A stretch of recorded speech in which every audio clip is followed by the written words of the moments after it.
केजरीवाल जी जितने भ्रष्ट हैं, ईडी सप्लीमेंट्री चार्जशीट में पूरी तरह से स्पष्ट है।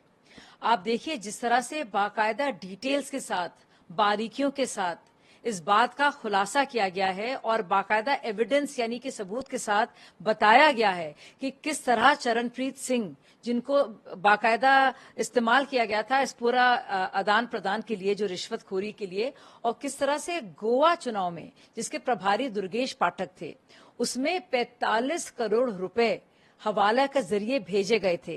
इस बात की ना सिर्फ जानकारी अरविंद केजरीवाल जी की थी, बल्कि केजरीवाल जी को अच्छी तरह से पता था कि पैसा किस लिए लिया जा रहा है और किस लिए हवाला के रूट से गोवा के चुनाव में खर्च किया जा रहा है। पूरे तफसील से, पूरे डिटेल से, सारे सबूतों के साथ, और इसमें किस तरह का किरदार खुद केजरीवाल जी ने निभाया है, इस सारी बातों को स्पष्ट रूप से ईडी की सप्लीमेंट्री चार्जशीट बाकायदा दिया गया है और उसका कॉग्निसेंस भी कोर्ट द्वारा लिया गया है। देखिए, आपके पाप इतने बढ़ गए हैं कि किसी का भी शरीफ इंसान का वहां पे रहना दूभर है।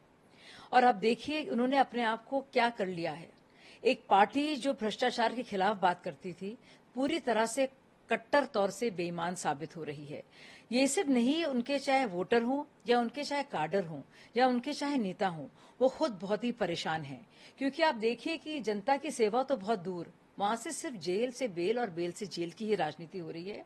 सिर्फ झूठ बोले जा रहे हैं और लोगों के साथ सिर्फ और सिर्फ धोखेबाजी हो रही है।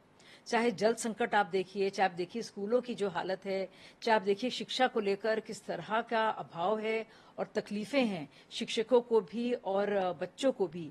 और उसके चलते आप देखिए कि पूरी तरह से नाकाम और निर्लज ये पार्टी लगातार दिख रही है और नजर आ रही है।